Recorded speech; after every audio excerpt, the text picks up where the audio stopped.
Make blocking traffic a federal crime. Ooh, hey now. What about that? Got all these protesters, and they always go to the big highways, right? And recently, they went to the roadways leading up to the airports, federal airports. So, let's make blocking traffic a federal crime. I like the idea of that. Do you?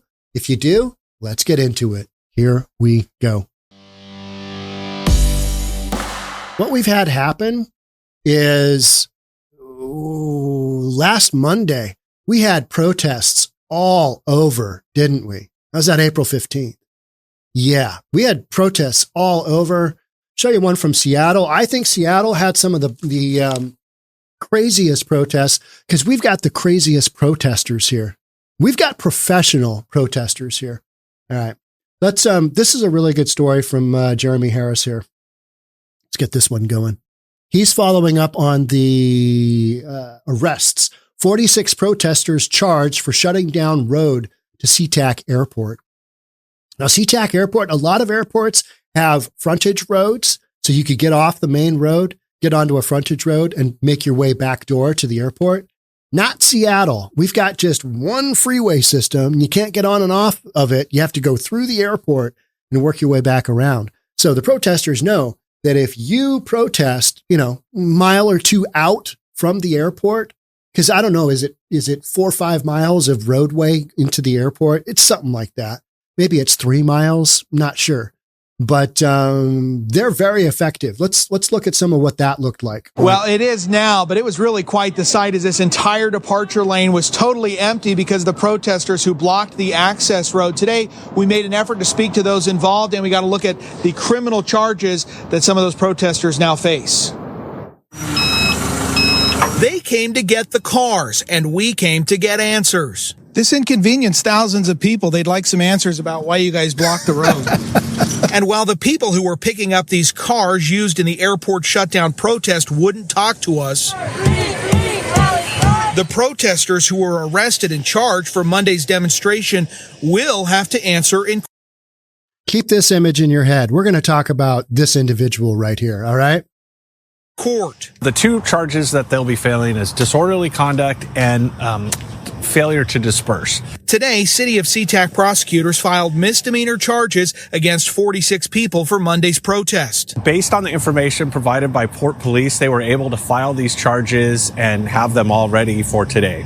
Airport officials tell us this 3-hour protest disrupted 2 dozen flights, including 2 international trips where flight crews were stuck in the traffic backup. There's a bunch of them that. All right. So this is another image I want you to remember here. You've got 5 people, and they should have put this person right there. Because this one here, that's like 3 bills, right? That's 300 pounds. And that's a big individual. Cops are going to have a really hard time dragging that person, like what we're going to see down the road here in a little bit. And it looks like they've got painters' outfits on, and they threw some blood on themselves because it's all dramatic. And then what we've got going on here is the sleeping dragon. I have podcasted an entire podcast on what a sleeping dragon is.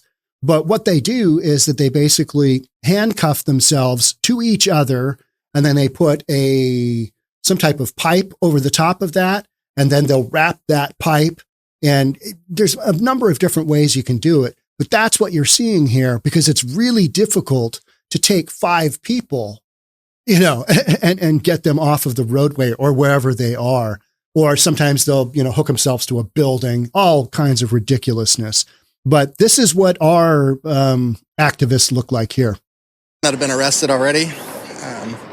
And we basically had to get out and walk. The protest was part of a coordinated day of action by pro-Palestine groups nationwide that disrupted airports and bridges in major cities.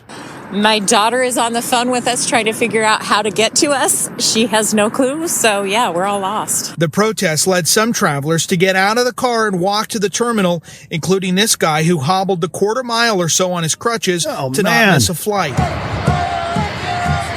Can you imagine? You got like a sprained ankle or something, and these guy's flying out. He's like, oh my gosh, I am barely able to walk. I just limp along, and I got to catch a flight. and there's protesters on the freeway. Ugh, horrible. The protesters linked arms in a device known as a sleeping dragon. Police escorted them to the side of the road where the device was undone and the airport reopened. Can't see. Now, we're told from Seatac court officials that all 46 should have a hearing sometime in the next 3 weeks to begin the process of facing those charges in court. Today, Governor Inslee sent out a statement. He said he felt like law enforcement handled this situation appropriately, and he said that protests that block infrastructure like the airport are unacceptable. Reporting live from Seatac Airport, 𝗪𝗓𝗧𝗛, KOMO News. Those people, though, they're not going to do any jail time. You got Seattle. This is Seattle, right? This is Seattle. That's just nothing bad is going to happen. Here's what that looked like. This is when it first started. I mean, just shocking that this is going on. All right. And then we got the bike police roll up. They got 1 million bikes. And here you've got, I think this white vehicle gets towed off towards the end. And you've got the big van and you got this, and then you got the people down in here that are in the sleeping dragon. I mean, and then all of a sudden you've got people that are getting out of their cars and going, F it, we're going to walk. Because this location here, you are still probably, I am guessing, are you 3/4 of a mile out from the departures? Probably something like that. Is it half a mile, 3/4 of a mile? Is it maybe a mile? It's a haul. It is not just around the corner. It's the whole thing is just, but this happened all across the United States. It was just an absolute debacle. Here you can see there's no cars and there's all these people. I mean, these people are like, what is going on here? This is absolutely ridiculous. It's so bad. It is so bad. Let's see what else we've got. All right. Here, this is what Florida does. This is from Florida's Voice. We drag these people, pro-Palestine protesters, manually removed from Miami streets by police. So Miami is going down the roadway of, hey, this is how we take care of it. Okay, that's fine. But let's watch a little video here. And we're going to break it down just a little bit. We're going to break down how Florida has, their protesters are just inferior.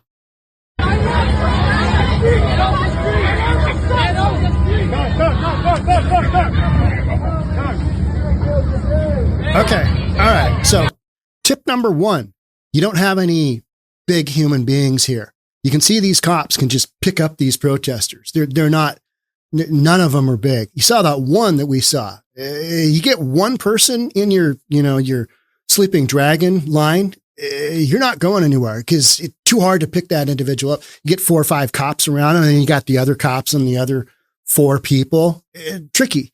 But with these, they only hook themselves up in like 2s or 3s. You do 5 is far more effective, right? So Seattle protesters, different level. Portland, I don't think this happened in Portland. Probably all the Portland protesters are up in Seattle because they usually congregate. Just nuts, right? Those are small humans, not big. There's only 3 of them on that one. All right. See how they're just dragging?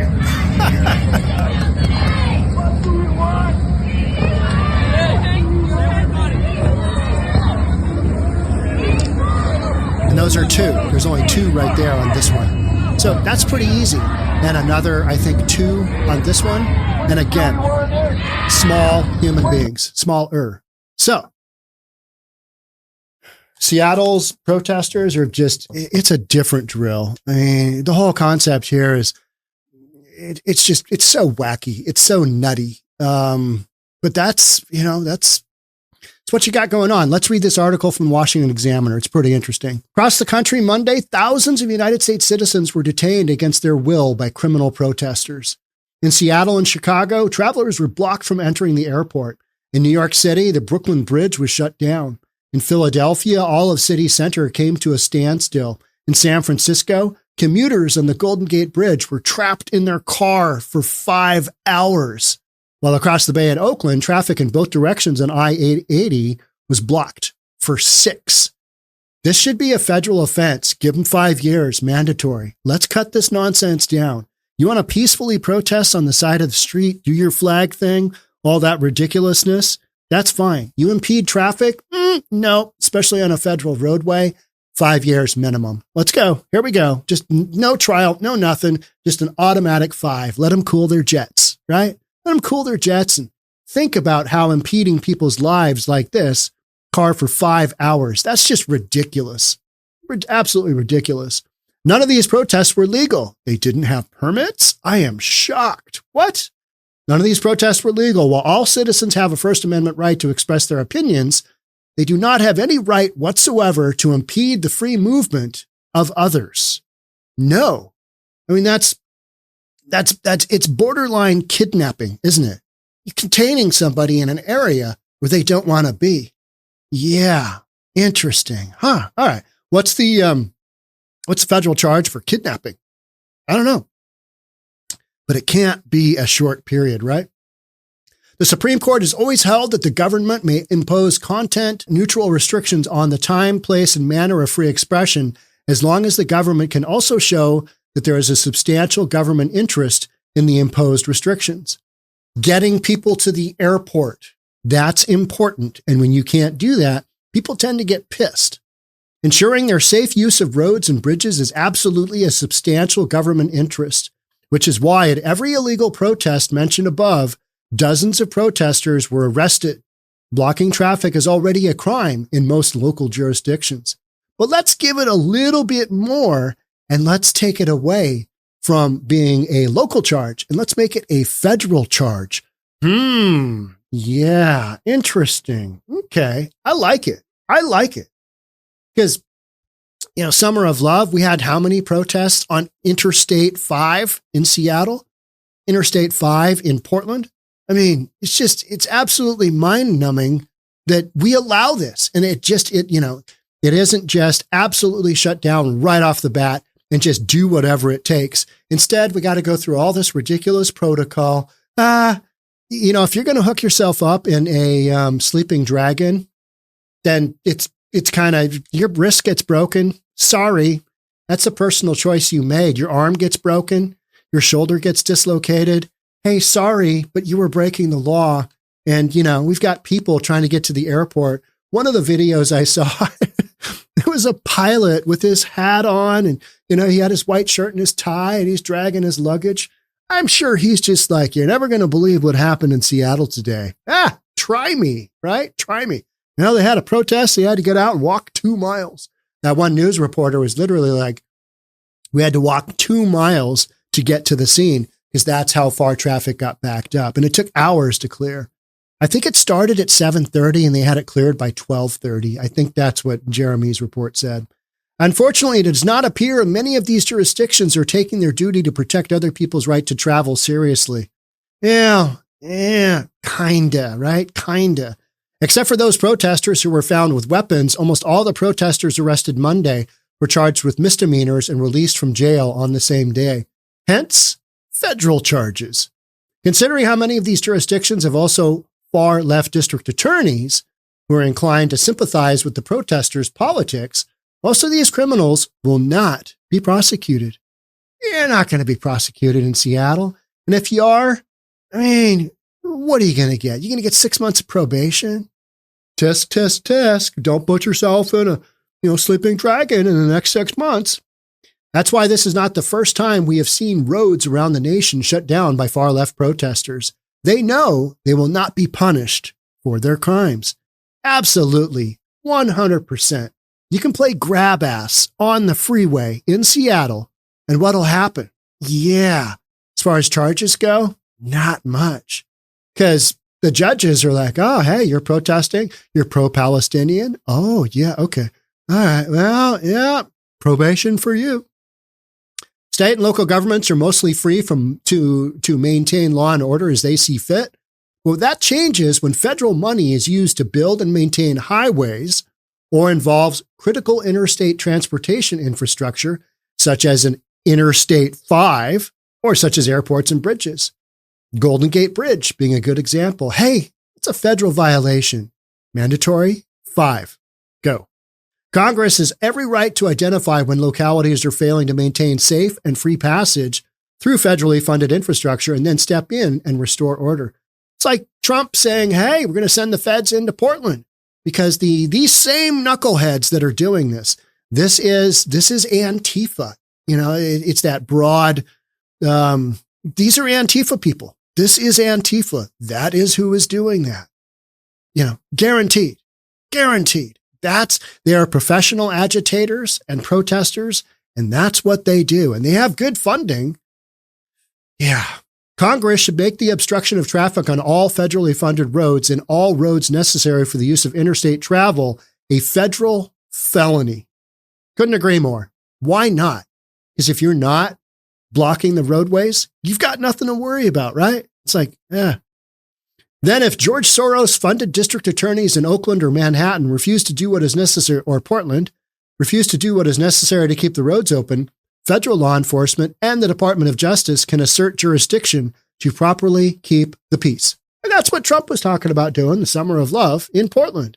Everybody got all worked up. Oh, he's sending the feds in? How come? And they're mostly peaceful. It's night 125 of violent riots and trying to light the federal building on fire and breaking into the Apple store and just destroying statues, destroying public restrooms. I mean, nothing says peaceful than absolutely trying to light a federal building on fire. It's still mostly peaceful though, right? Ideally, local governments would have the political will to shut down illegal street protests before they impede the rights of other citizens to travel as they please. This can and did happen in Miami, where protesters attempting to shut down the port of Miami were met by police on horseback and in riot gear. Backed up by state troopers and armored vehicles, the protesters were quickly and effectively arrested before traffic could be disrupted. I believe, in my opinion, is that because the protesters in Miami, they don't have the years and years and years of going through repetitions of how this is done. They just don't. They haven't done it. Maybe all those protesters are down at Stop Cop City in Atlanta.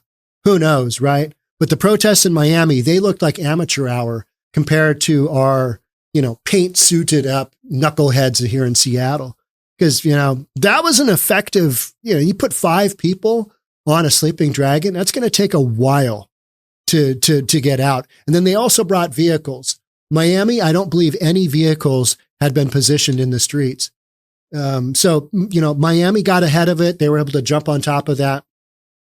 The difference between chaos and order is a choice. Congress should choose order.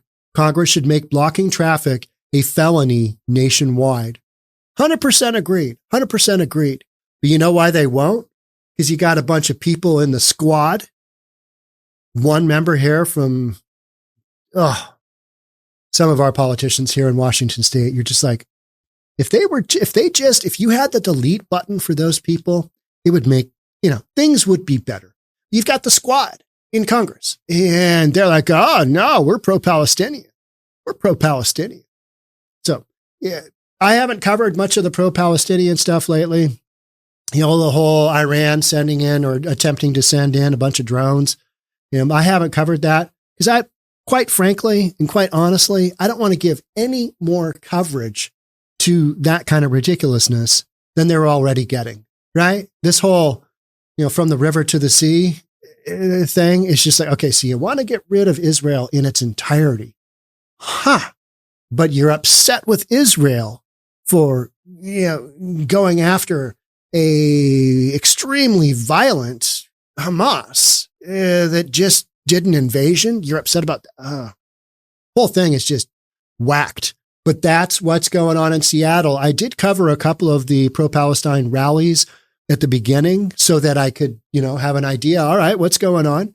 And it looked a lot like the Black Lives Matter rallies of 2020, with the exception, most of those rallies, the pro-Palestinian ones, they have not gone down the crazy train road of lighting entire cities on fire and doing all that stuff. They haven't done that for the vast majority. We haven't seen that. But I don't want to give any more coverage to those events We've had them almost every weekend here in Seattle. I don't know how many we've had, but it's just dozens and dozens. I don't even talk about it because I don't want to give any more, coverage because that's what they're looking for, to this issue, which is they want an immediate ceasefire. Why? Israel's doing work and they are bombing the F out of Hamas. Or so we're told. Who knows, right? Who knows? But, whole situation with people here in the United States. What I find really entertaining is that so many people within the Antifa community, with the mostly peaceful protesting community, oftentimes, they're LGBTQ, and that whole community wouldn't do very well in Gaza. And here they are holding up their stop, immediate ceasefire now. They're doing all that ridiculousness. And I'm like, how about you go to Gaza and do that sign there and tell everybody, who you affiliate with. See how that works out. Yeah, not well. I'm told that would not work out well. So you've got this whole contradiction of you're supporting who and what would they do to you over there? Yeah, interesting, right? Wouldn't turn out well. Would not turn out well. But they can virtue signal here in the United States. They can shut down freeways. And what do? We're going to have to get out our special squad. We don't want to break somebody's poor little wrist. They're all bundled up and they're, big, what is that, 6-inch PVC pipe? They got it duct taped and they're wearing their costumes. One of the pictures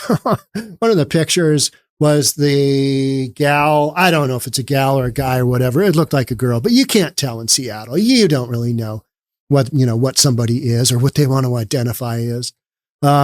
She was lying next to the bigger individual, the one that's probably over 300.